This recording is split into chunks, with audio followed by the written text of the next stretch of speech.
Untuk lebih jelasnya, jangan ditonton video ini setengah-setengah, tapi tonton full. Jadi panjenengan semua tidak gagal paham. Jadi nila merah sama nila hitam itu sebetulnya sama. Wong induknya sama.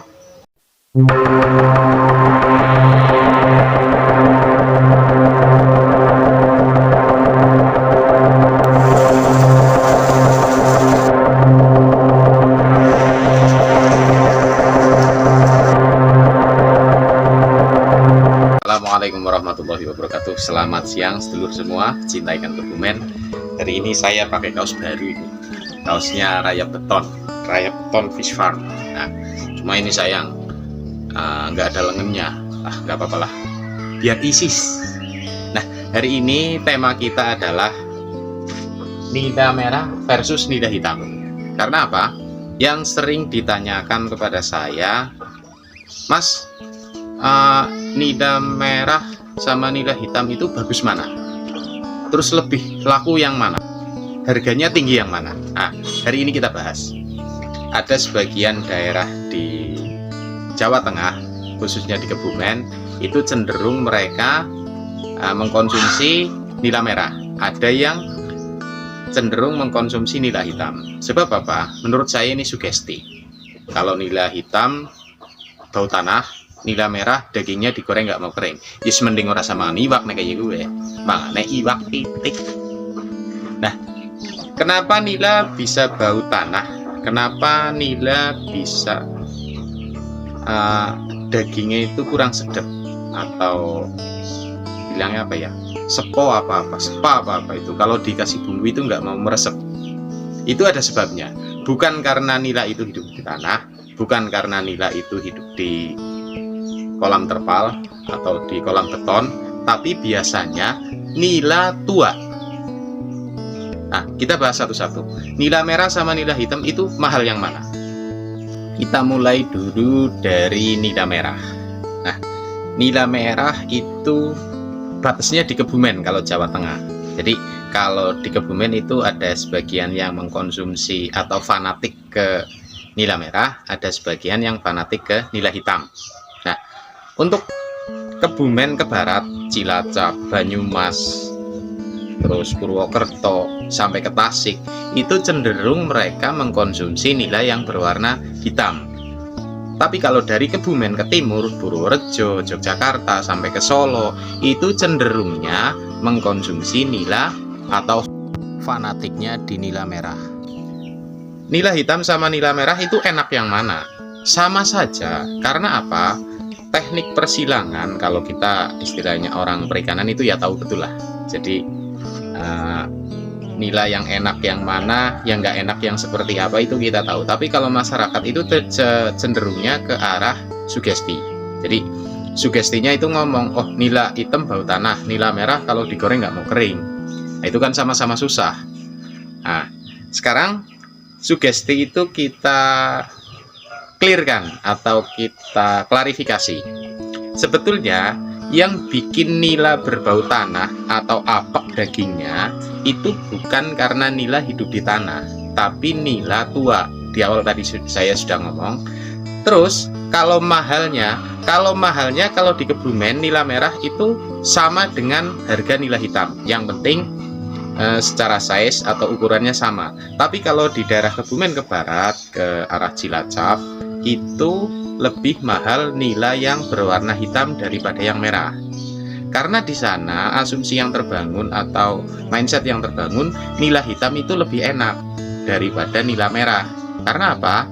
Menurut mereka nila merah dagingnya kalau digoreng itu nggak mau kering kayak ikan mas. Itu sugesti yang terbangun. Padahal aslinya sama saja. Tapi itu sugesti. Kita nggak bisa ngomong kalau masalah sugesti, ya kan? Ini nila hitam.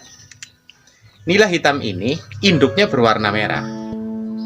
Nila hitam ini induknya saja berwarna merah. Karena ini persilangan. Jadi saya menyilangkan nila, bikin strain nila baru. Ini induknya warnanya merah. Ini warnanya juga merah. Jadi satu induk ini sama yang tadi, yang hitam itu satu induk. Kalau ngomong dagingnya rasanya lain, kayaknya kok kayak gimana gitu. Padahal ini satu induk. cuma masalah warna. Jadi yang jadi masalah di sini, nila merah sama nila hitam itu mahal yang mana? Tergantung daerahnya. Daerah yang mempunyai sugesti warna hitam sama warna merah. Dari Kebumen, ini batasnya di Kebumen ini, Jawa Tengah. Jadi ini pusat perbatasan perbedaan warna nila. Ya, itu yang pertama untuk masalah harga. Untuk masalah yang kedua, lebih tahan terhadap cuaca yang mana, nila merah sama nila hitam? Jawabannya sama saja. Yang penting kita perawatan di kolamnya bagaimana, terus kualitas bibitnya seperti apa. Kalau kualitasnya pakai unggul, pakai nilai yang tadi, itu otomatis dia akan tahan terhadap cuaca, tahan terhadap hama dalam arti yang disebabkan karena cuaca, baik itu jamur, penyakit maksudnya, itu akan lebih tahan. Jadi pemilihan bibitnya yang paling penting. Kalau masalah lebih tahan mana, lebih cepat gede mana, sama saja juga, tergantung tinggal perawatannya panjenengan seperti apa. Nila merah sama nila hitam itu gedenya cepat. Nah, nila merah sama nila hitam itu gedenya sama-sama cepat, yang penting tergantung dari perawatannya panjenengan. Jadi ada manajemen pakan, manajemen air, tapi kalau saya cenderung pakai air tenang. Jadi kalau ngomong oh nila hitam lebih cepat, ya tergantung bibitnya apa. Kalau nila hitam jenengan bibitnya campur mujair, ya beda. Kalau nila merah yang bibitnya cuma dari induk ukuran 3 jari, kemudian 3 jari ini beranak, kemudian jenengan besarkan, wah, ya itu namanya ngerendam ikan, bukan budidaya ikan. Nah, kira-kira begitu. Terus kemudian perbedaan antara ikan nila hitam dengan mujair. Ya, ini sering para pembudidaya pemula itu salah kaprah. Ini ikan nila. Ikan nila ini ada garis-garisnya. Ininya. Kalau mujair itu polos hitam. Biasanya orang ngomong itu jaliteng apa namanya itu, mujair kali itu. Biasanya hidupnya juga di air asin. Nah, ini nila ini ada garis-garisnya sini. Ini nila hitam, bukan mujair. Terus kalau mujair di ekornya juga nggak ada garis-garisnya ini. Cenderungnya warnanya merah. Terus di sini juga merah. Walaupun nila di sini merah, tapi di sini ada garis-garisnya. Itu kalau ikan nila. Tapi kalau ikan mujair pure di sini hitam. Juga itu gedenya lama banget. Walaupun dagingnya juga gurih, kayak ikan betok gitu.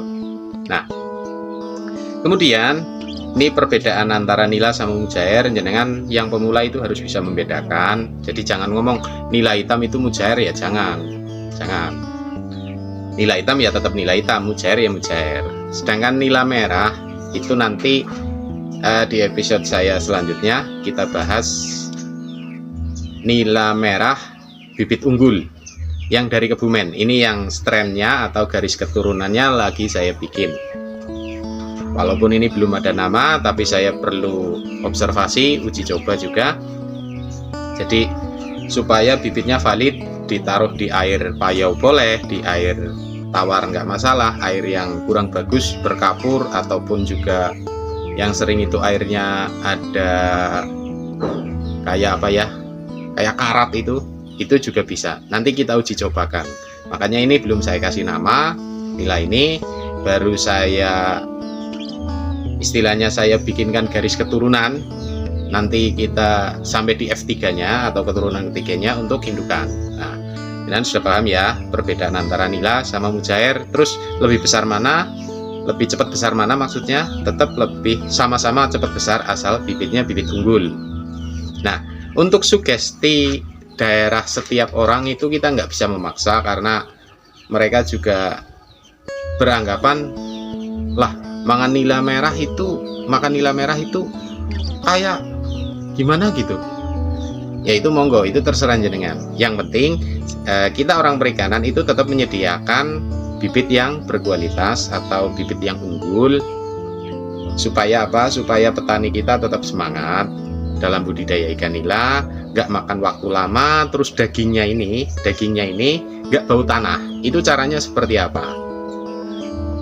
Nah, segala salah minta maaf. Terima kasih yang sudah menonton.